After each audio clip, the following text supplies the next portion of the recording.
बच्चों, इस वीडियो में हम आपके लिए लेकर आए हैं science class 10th chapter 4 carbon and its compound का मस्ट डू मॉड्यूल।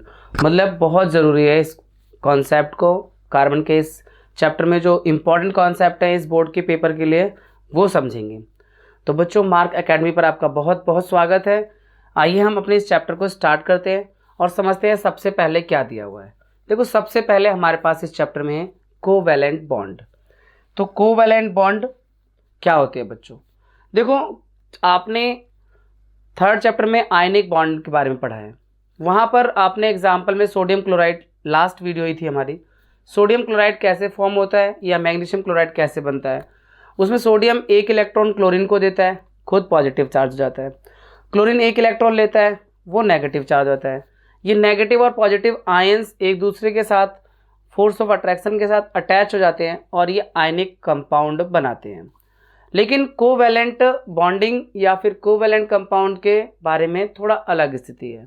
यहाँ पर कार्बन, या मैंने यहाँ एग्जाम्पल 3 दिए हुए हैं। जैसे आप देखिए, कार्बन का क्या होता है, कार्बन का एटॉमिक नंबर क्या होता है? कार्बन का एटॉमिक नंबर 6 होता है। ठीक है, कार्बन का एटॉमिक नंबर 6 है। इसका कॉन्फ़िगरेशन हुआ 2,4, यानी इसको अभी 4 इलेक्ट्रॉन चाहिए अपनी जो ऑक्टेट है पूरा करने के लिए। तो ये 4 इलेक्ट्रॉन ना तो किसी को दे सकता है और ना ही वो किसी से ले सकता है। उसके पीछे रीज़न ये है कि अगर वो इलेक्ट्रॉन लेता है तो 4 इलेक्ट्रॉन, यानी इसके पास टोटल 10 इलेक्ट्रॉन हो जाएंगे। प्रोटॉन इसके पास 6 है, तो ये जो बैलेंस है न्यूक्लियस के साथ वो नहीं बन पाएगा। लॉट अमाउंट ऑफ एनर्जी चाहिए होगी बैलेंस को बनाने के लिए। अगर 4 लूज़ कर देता है तो 4 इलेक्ट्रॉन लूज़ करने के लिए भी बहुत ज़्यादा एनर्जी की ज़रूरत होगी, वो भी पॉसिबल नहीं होता। इसलिए ना तो ये इलेक्ट्रॉन का गिव करता है ना टेक करता है, ये करता है शेयरिंग। तो शेयरिंग करके जब कोई बॉन्डिंग होती है तो उस बॉन्डिंग को बोलते हैं हम कोवैलेंट बॉन्डिंग। तो यहाँ पर हमारे पास डिफाइन भी है कोवैलेंट बॉन्डिंग की, bonding which are form by the sharing of paired share of electron, bonding which are form by the sharing of an electron pair between the atoms. ठीक है, यहाँ पर जैसे ये कार्बन है तो कार्बन के ये डॉट में जो दिखाई दे रहे हैं आपको एटम इलेक्ट्रॉन, और क्रॉस में दिखाई दे रहे हैं हाइड्रोजन के इलेक्ट्रॉन। तो यहाँ पर ये जो कार्बन है इस एटम के साथ एक एक इलेक्ट्रॉन की शेयरिंग कर रहा है, फिर इसके साथ एक शेयर हो रही है, इसके साथ एक और इसके साथ भी एक। यहाँ पर हो क्या रहा है, हाइड्रोजन की भी अपनी वैलेंसी कंप्लीट हो रही है क्योंकि उसे भी शेयरिंग में एक इलेक्ट्रॉन मिल रहे हैं। कार्बन को 4 अलग अलग एटम से एक एक इलेक्ट्रॉन, 4 इलेक्ट्रॉन मिल जाते हैं, तो उसकी भी अपनी जो वैलेंसी है सेटिस्फाई हो जाती है, ऑक्टेट कंप्लीट हो जाता है। तो इस तरह की बॉन्डिंग को बोलते हैं बच्चों कोवैलेंट बॉन्डिंग, जहाँ पे बॉन्डिंग होती है 2 एटम के बीच में बट इलेक्ट्रॉन के शेयरिंग से, गिव एंड टेक से नहीं। ठीक है, एक एग्जाम्पल यहाँ हाइड्रोजन गैस का भी है। हाइड्रोजन अपने ही हाइड्रोजन एटम के साथ एक एक इलेक्ट्रॉन की शेयरिंग करके H2 गैस बना देता है।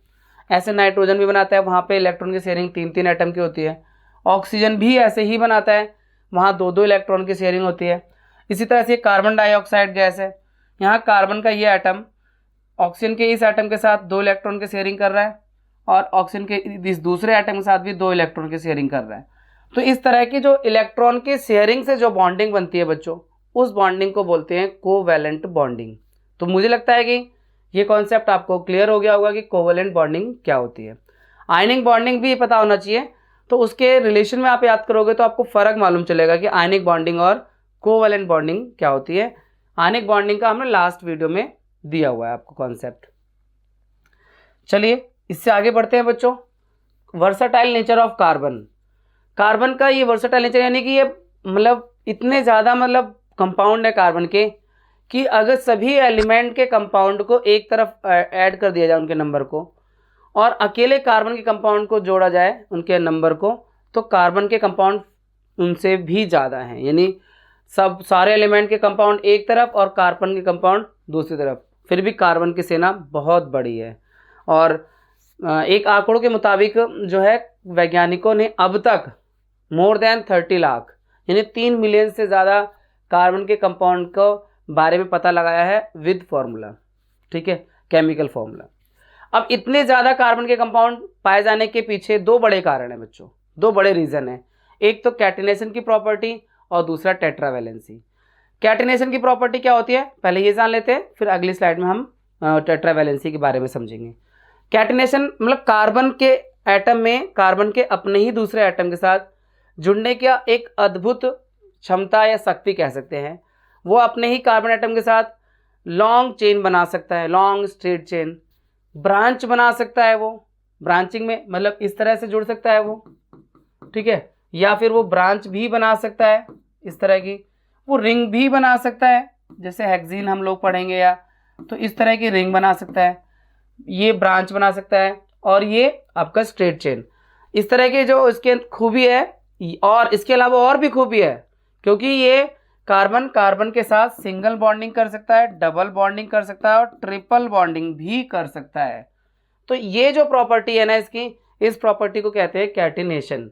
बहुत इंपॉर्टेंट प्रॉपर्टी है कार्बन की, जो इसको बहुत ज़्यादा टाइप के कंपाउंड बनाने में हेल्प करती है। इसीलिए कार्बन की सेना बहुत बड़ी है बच्चों, हम कार्बन के कंपाउंड्स की सेना है ना, जैसे बाहुबली की सेना थी। इसकी दूसरी प्रॉपर्टी के बारे में बात करते हैं बच्चों, टेट्रावैलेंसी। टेट्रावैलेंसी, टेट्रा मतलब 4, इसकी वैलेंसी 4 होती है, क्योंकि इसका एटॉमिक नंबर 2 4 यानी एटॉमिक नंबर 6 होता है, तो कॉन्फिगरेशन 2 4 यानी वैलेंसी 4।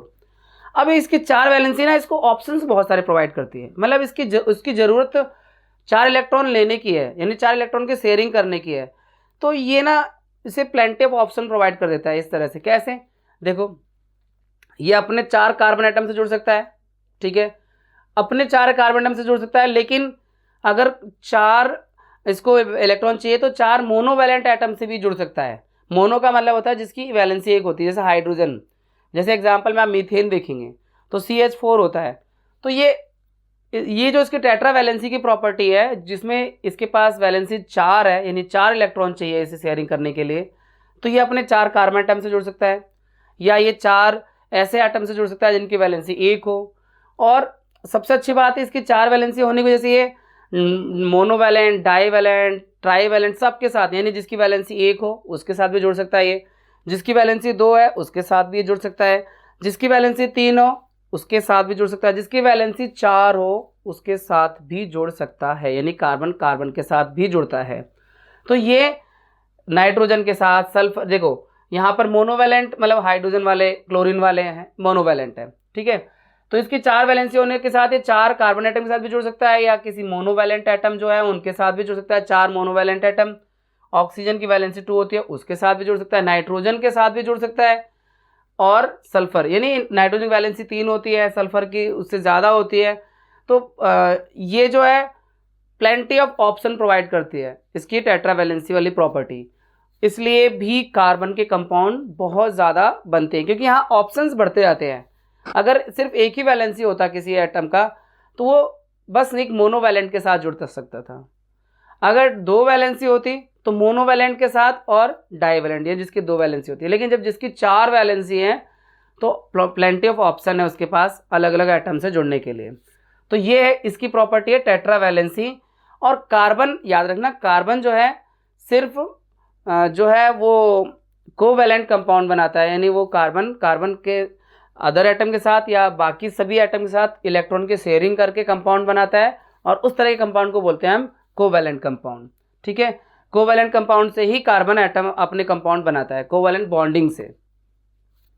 चलिए, तो ये कार्बन के 2 प्रॉपर्टी हमने जानी, एक कैटिनेशन, एक टेट्रावैलेंसी। इन दोनों प्रॉपर्टी की वजह से कार्बन के बहुत ज़्यादा कंपाउंड पाए जाते हैं, और कार्बन की कंपाउंड की सेना इतनी बड़ी है कि बाकी सभी एलिमेंट की कंपाउंड की पूरी सेना सबके मिलाकर देख लें तब भी इसकी ज़्यादा होगी, ठीक है। आगे बढ़े, अब आते हैं कोवैलेंट कंपाउंड जब बनाती है कार्बन तो उसकी प्रॉपर्टीज़ क्या है। आयनिक कंपाउंड के बारे में हमने देखा था, बहुत हार्ड होते हैं, बहुत हाई मेल्टिंग और बॉइलिंग पॉइंट होता है, इलेक्ट्रिसिटी को कंडक्ट करते हैं और वो वाटर में डिजॉल्व होते हैं। वो 4 प्रॉपर्टी हमने लास्ट वीडियो में जानी थी। यहाँ पर कार्बन कोवैलेंट कंपाउंड यानी कार्बन कंपाउंड की प्रॉपर्टी क्या है, इनका मेल्टिंग बॉइलिंग पॉइंट लो होता है।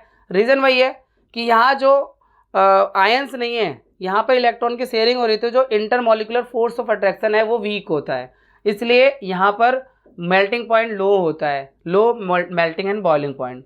इसके अलावा ये पुअर कंडक्टर ऑफ इलेक्ट्रिसिटी होते हैं। क्यों होते हैं पुअर कंडक्टर? भाई इलेक्ट्रिसिटी को कंडक्ट करने के लिए आयंस की ज़रूरत होती है। अब ये आयनिक कंपाउंड तो है नहीं जो आयन प्रोड्यूस करेंगे, इसलिए इलेक्ट्रिसिटी के कंडक्टर भी नहीं होते, यानी पुअर कंडक्टर होते हैं। इसके अलावा बच्चों आगे यहाँ पे दिया हुआ है ये आयन प्रोड्यूस नहीं करते, वो आपको बता दिया है। अगला है जैसे कंपाउंड जो हाइड्रोकार्बन किसे कहते हैं, तो ऐसे कार्बन के कंपाउंड मतलब जो कार्बन और हाइड्रोजन से ही मिलकर बनते हैं उन्हें हम हाइड्रोकार्बन कहते हैं। जैसे आप एल्केन, एल्कीन और एल्काइन आपने टेक्स्ट बुक में जरूर रीड किया होगा। हम लोग रिवीजन मोड में हैं, मस्ट डू मॉड्यूल कर रहे हैं, इसमें पूरा चैप्टर तो कवर होता नहीं है। यहाँ पर जो मेन पार्ट है सिलेबस का वो इस बोर्ड की पेपर के लिए उसमें कवर हो रहा है। तो ये कंपाउंड जो सिर्फ कार्बन और हाइड्रोजन से मिलकर बनते हैं उन्हें हम हाइड्रोकार्बन कहते हैं बच्चों। तो एग्जाम्पल में यहाँ मीथेन दिया हुआ है, मीथेन, एथेन, प्रोपेन, ब्यूटेन, है ना, पेंटेन, ऐसे एथीन, एथाइन, ऐसे करके ये जो कार्बन और हाइड्रोजन से बनने वाले कंपाउंड है उन्हें कहते हैं हाइड्रोकार्बन। तो कोवेलेंट कंपाउंड की प्रॉपर्टी डिस्कस हो गई। इसके आगे आते हैं बच्चों, अब हमारे पास एलोट्रॉप ऑफ कार्बन, यानी कार्बन के 3 एलोट्रॉप है। कार्बन एलोट्रॉप का मतलब यह हुआ कि उसी के ही 3 रूप है ना, 3 रूपों में पाया जाता है, 3 तरह के फॉर्म्स में पाया जाता है, वो कार्बन ही है।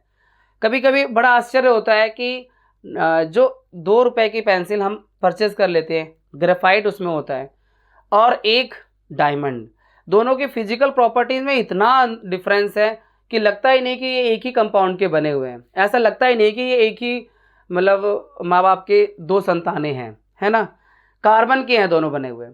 तो मतलब कार्बन के एलोट्रॉप बच्चों 3 है, बट ये इस वीडियो में मस्ट डू मॉड्यूल में सीबीएसई ने जो रिकमेंड किया हुआ है बच्चों को रिवाइज करने के लिए उसमें ग्रेफाइट और डायमंड के बारे में बात की है। तो हम ग्रेफाइट, फुलेरिन है तीसरा, जिसमें कार्बन जो है वो भी कार्बन का एक एलोट्रॉप है, बट यहाँ डिस्कशन में नहीं है। हम उसको जब चैप्टर की फुल वीडियो देंगे आपको तो उसमें आपका पूरा कंप्लीट डिस्कशन होगा। एक तरह से ये रिवीजन मोड की वीडियो है बच्चों, मस्ट डू मॉड्यूल कर रहे हैं हम लोग। तो हम बात करते हैं ग्रेफाइट की। सबसे पहले अगर आप ग्रेफाइट की बात करते हैं तो उसके उसका स्ट्रक्चर कैसा होता है। ग्रेफाइट जो है हेक्सागोनल एरे बनाता है और जो एक दूसरे के ऊपर स्लाइड करते हैं, ठीक है ना, इसी वजह से ये लुब्रिकेंट का काम भी करता है, स्लिपरी होता है और इसका काम लुब्रिकेंट का होता है। तो ये ग्रेफाइट फॉर्म है हेक्सागोनल एरेज, यानी हेक्सागोनल स्ट्रक्चर बनाता है, placed in layers one over the other, है ना, एक दूसरे के ऊपर होते हैं, हेक्सागोनल लेयर 2D स्ट्रक्चर बनता है, ठीक है।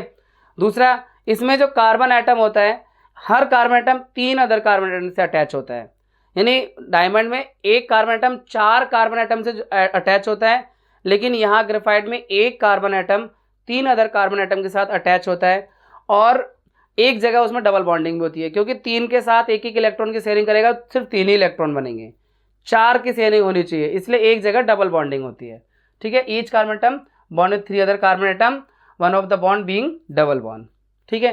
अब इसकी प्रॉपर्टी स्मूथ और स्लिपरी होता है, और ये जो है इलेक्ट्रिसिटी का ये एक्सेप्शंस भी है कि नॉन मेटल इलेक्ट्रिसिटी कंडक्ट नहीं करते, लेकिन ग्रेफाइट करता है, इलेक्ट्रिसिटी गुड कंडक्टर है। क्योंकि इसमें आगे जो लास्ट में हम इंपॉर्टेंट क्वेश्चन देखेंगे तो वहाँ पर दिखाई देगा कि ये क्यों है गुड कंडक्टर। तो इसमें रीज़न ये है कि इसके अंदर इसके स्ट्रक्चर में फ्री इलेक्ट्रॉन्स होते हैं मूव करने के लिए, और ये इसका यूज़ होता है लुब्रिकेंट के रूप में, और पेंसिल में तो हम लोग देखते ही हैं। तो मतलब ये ग्रेफाइट की प्रॉपर्टीज़ हो गई। कार्बन का ही एक एलोट्रॉप है, मतलब कार्बन का ही एक फॉर्म है, प्योर फॉर्म है। कार्बन अपने प्योर फॉर्म में पाया जाता है, तो 3 फॉर्म में पाया जाता है, यहाँ एक ग्रेफाइट, एक डायमंड और एक फुलेरिन। तो अब बात करते हैं हम डायमंड की। बच्चों डायमंड जो है इसका स्ट्रक्चर 3D स्ट्रक्चर होता है, क्योंकि कार्बन का एक एटम 4 कार्बन एटम के साथ इस तरह से अटैच होता है कि वो 3D स्ट्रक्चर बनाता है। इसीलिए सबसे ज़्यादा हार्डेस्ट सब्सटेंस नोन सो फार, अब तक का जो सबसे हार्डेस्ट सब्सटेंस है वो डायमंड है, जो पता लगेगा अब तक का हम कह सकते हैं, आगे क्या होगा वो नहीं कह सकते। इसके बाद इसमें ये बैड कंडक्टर होता है इलेक्ट्रिसिटी का, ये इलेक्ट्रिसिटी कंडक्ट नहीं करता है, और इसका इस्तेमाल होता है कटिंग टूल्स में और ज्वेलरी में इस्तेमाल किया जाता है। तो डायमंड के बाद आप बच्चों आगे बढ़ते हैं और हम आते हैं होमोलोगस सीरीज पर। होमोलोगस सीरीज क्या होती है, मतलब ये कंपाउंड्स की एक ऐसी सीरीज होती है जिसमें same functional group substitute for hydrogen. मतलब आप ये समझिए कि कंपाउंड की एक सीरीज है, उसमें हाइड्रोजन को एक ही तरह का फंक्शनल ग्रुप रिप्लेस कर रहा हो, तो उसे कहते हैं होमोलोगस सीरीज। यहाँ पर ये एक एग्जांपल दिया हुआ होमोलोगस सीरीज का, एल्केन का, मीथेन है, ये मीथेन है, ये एथेन है, प्रोपेन है, ब्यूटेन है, ठीक है। और अगर मैं इसमें से एक H को हटाकर मैं इसमें दूसरा बनाना चाहूँ सीरीज, तो देखो मैं अल्कोहल की बना देता हूँ, अल्कोहल की एक सीरीज बनाते हैं। तो यहाँ पर एक H को हटा के हम क्या करेंगे, CH3 करके OH लगा देंगे, मेथेनॉल। फिर इसमें भी एक H को हटा के C2H5 और OH, एथेनॉल। फिर इसमें से भी एक H हटा देते हैं, C3H7OH, प्रोपेनॉल। इसमें से भी एक H हटा देते हैं, यहाँ पर C4H9OH। तो ये अल्कोहल का बन गया होमोलोगस सीरीज। तो होमोलोगस सीरीज में आपको डिफाइन यहाँ पर है, series of compound in which the same functional group substitute for hydrogen in carbon chain called homologous series. तो ये अल्कोहल है, ऐसे ये कीटोन का है, मतलब एक ही जब कंपाउंड का एक ऐसा सीरीज जिसमें एक तरह का ही फंक्शनल ग्रुप हाइड्रोजन को रिप्लेस कर रहा हो, तो उसे कहते हैं होमोलोगस सीरीज। ठीक है, अब हमें डिस्कस करना है होमोलोगस सीरीज की प्रॉपर्टी के बारे में। तो होमोलोगस सीरीज की प्रॉपर्टी के बारे में सबसे पहले यह है कि इनका सबका जनरल फार्मूला सेम होता है। मतलब जैसा भी हम अल्कोहल की बात कर रहे थे, तो अल्कोहल CnH2n+1 और OH, ये अल्कोहल का जनरल फार्मूला है। N मतलब यहाँ पे कार्बन का अगर एक एटम होगा, हाइड्रोजन का उसके दुगने से एक ज़्यादा होगा और प्लस उसमें OH लगा होगा। जैसे C1 करते हैं तो H कितना होगा 3 और OH यानी मेथेनॉल CH3OH। ठीक है, तो यहाँ पर इनका जनरल फॉर्मूला सेम होता है, इनके एटम के बीच का डिफरेंस CH2 का होता है। देखिए कैसे, देखो यहाँ पीछे देखते हैं, देखो यहाँ पर CH3 है, यहाँ C2H5 है, एक C बढ़ रहा है, H के 2 बढ़ रहे हैं, CH2। यहाँ भी एक C बढ़ रहा है, H के 2 बढ़ रहे हैं, यहाँ भी एक C और H के 2 बढ़ रहे हैं। यानी इनके जो होमोलोगस सीरीज के कंपाउंड है, इनके बीच में एटम का जो डिफरेंस है CH2 का है, और एटॉमिक मास का डिफरेंस 14 का होता है। क्योंकि CH2 मतलब क्या हुआ, CH2 कार्बन का एटम का मास 12 और हाइड्रोजन का 1, तो 2 गुणा 1, तो ये 14। तो इनके एटॉमिक मास का जो डिफरेंस होता है, यहाँ पे लिखा हुआ है difference in molecular formula, different molecular mass. ठीक है, difference in molecular mass formula नहीं होना चाहिए, मॉलिक्यूलर मास का जो डिफरेंस है वो 14U का है। ठीक है, सेम जनरल फॉर्मूला होता है। और यहाँ पर so regular gradation in physical property, और फिजिकल प्रॉपर्टी में रेगुलर ग्रेडेशन देखने को मिलता है। इसका क्या मतलब है, इसका मतलब यह है बच्चों कि जैसे पहले वाला कंपाउंड है मीथेन और मेथेनॉल, फिर अगला वाला एथेनॉल है, उससे अगला वाला प्रोपेनॉल है। तो यहाँ हो क्या रहा है, एटम के नंबर बढ़ रहे हैं, एटॉमिक मास बढ़ रहा है, तो यानी फिजिकल प्रॉपर्टी में ग्रेडेशन दिखाई दे रहा है। और साथ में बॉइलिंग पॉइंट और उसके जो बॉइलिंग पॉइंट है, मेल्टिंग पॉइंट है, वो भी इंक्रीज कर जाता है क्योंकि उसका मास इंक्रीज कर रहा है बच्चों।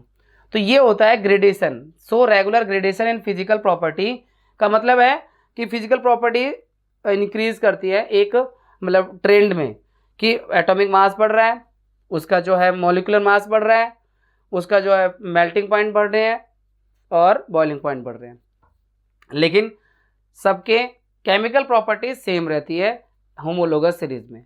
अल्कोहल की पूरी सीरीज में सबकी केमिकल प्रॉपर्टी सेम होगी, जो चेंज आता है वो उसके फिजिकल प्रॉपर्टीज में आता है बच्चों। ठीक है, तो आगे बढ़े बच्चों। हमारे पास यहाँ पर है स्ट्रक्चरल आइसोमरिज्म। स्ट्रक्चरल आइसोमर क्या होते हैं बच्चों, मतलब ऐसे कंपाउंड जिनका मॉलिक्यूलर फॉर्मूला सेम हो बट स्ट्रक्चर अलग अलग हो, है ना। Compound with identical molecular formula but different structure, उसे कहते हैं स्ट्रक्चरल आइसोमर। अब कैसे, यहाँ पर एग्जांपल में दिया हुआ है मीथेन है, यहाँ पर C4H10 मतलब ब्यूटेन। ठीक है, मीथेन नहीं ब्यूटेन है।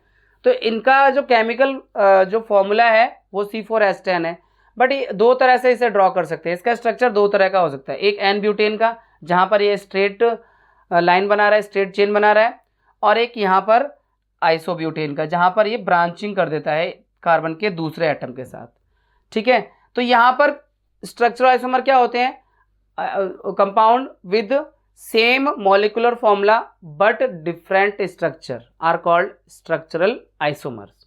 ठीक है, यहाँ पे हमारे पास ब्यूटेन का था, साथ में पेंटेन का एग्जांपल भी है, आगे वाली स्लाइड में देखते हैं। देखो पेंटेन C5H12 है, यहाँ पर मैंने H नहीं अटैच किया हुआ है, वो आपके लिए छोड़ दिया, आपको H भी अटैच करना है।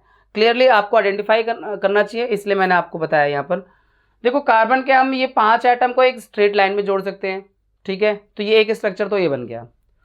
और दूसरा स्ट्रक्चर, कार्बन को हम 4 को एक स्ट्रेट लाइन में जोड़कर 5वें को हम दूसरे नंबर पर, हम पता है इधर से गिन के हम इधर से क्यों गिन रहे हैं, दूसरे नंबर क्यों बोल रहे हैं, अगर इधर से गिनते तो ये तीसरे नंबर पे होता। तो गिनती उधर से स्टार्ट होती है जहां पर सबसे कम नंबर मिले उस ब्रांच को। तो यहाँ राइट से स्टार्ट करेंगे तो दूसरे नंबर पे है, लेफ्ट से स्टार्ट करेंगे तो तीसरे पर है, तो लेफ्ट से स्टार्ट नहीं करेंगे। तो यानी कार्बन को हम यहाँ इस तरह से भी अटैच कर सकते हैं या फिर हम इस तरह से भी अटैच कर सकते हैं। तो यहाँ ये जो पेंटेन है इसके 3 स्ट्रक्चरल आइसोमर पॉसिबल है। बस आपको अभी क्या करना है, इसमें H और अटैच करना है, ये आपको करना है। मैंने यहाँ वीडियो में क्लैरिटी के लिए H नहीं अटैच किया है, सिर्फ आपको कार्बन जो है किस तरह से जुड़ सकते हैं अलग अलग वे में वो दिखाने की कोशिश की है। अब यहाँ पर H 3 लगेंगे, यहाँ पर बाकी सब में 2 और यहाँ भी 3H, यहाँ 3H लगेगा 2H, और यहाँ इसमें 3 है, इसमें एक ही H है और इसमें 3H है। इस तरह से इसमें 3H है और इसमें 3H है, इसमें 3H है और इसमें भी 3H है। तो ये आपके पेंटेन के स्ट्रक्चरल आइसोमर है। तो स्ट्रक्चरल आइसोमर क्या होते हैं?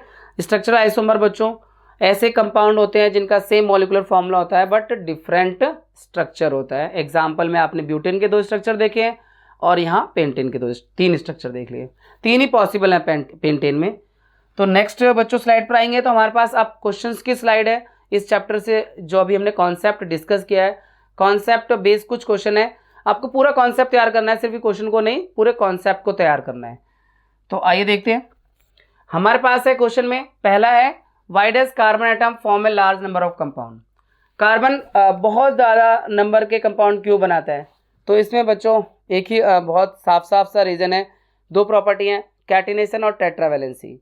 तो आप कैटिनेशन और टेट्रावैलेंसी को वीडियो में जाकर या डिस्क्रिप्शन में मैंने टॉपिक टाइम कोर्स दे रखा है जिसमें हर टॉपिक का एक टाइमिंग दे, वहाँ उस लिंक को भी टच करके आप जा सकते हैं, या वीडियो में आपके स्क्रीन के सामने जो टाइमलाइन आता है उसमें 2 बार टच करेंगे तो नीचे सारे टॉपिक्स खुल जाते हैं।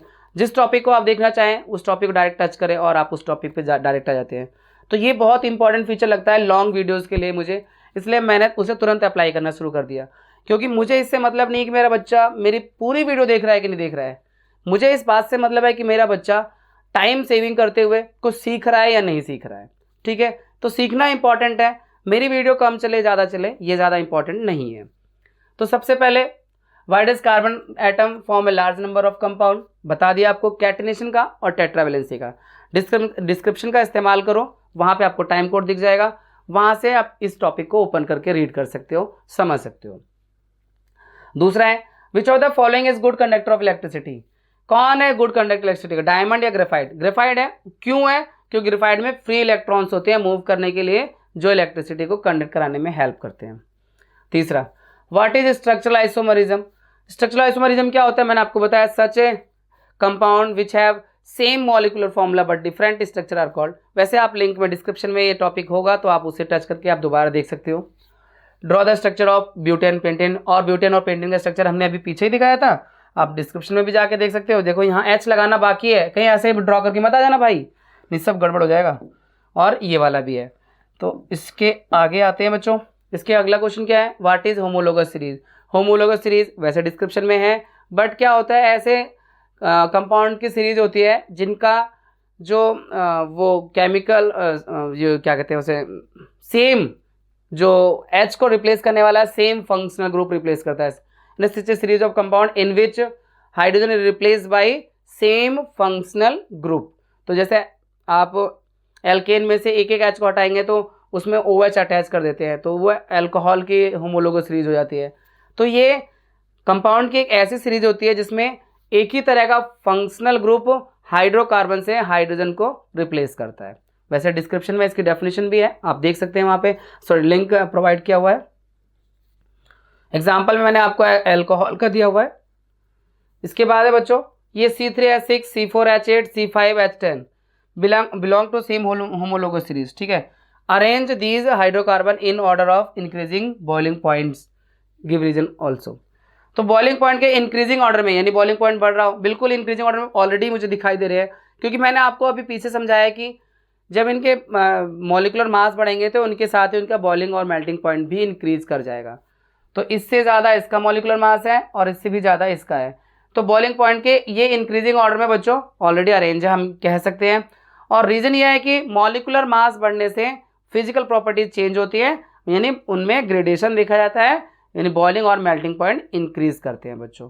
तो ये इसका रीज़न हुआ कि because they are increasing their atomic molecular masses, with the increase of molecular mass the boiling and melting point also increases of the compound।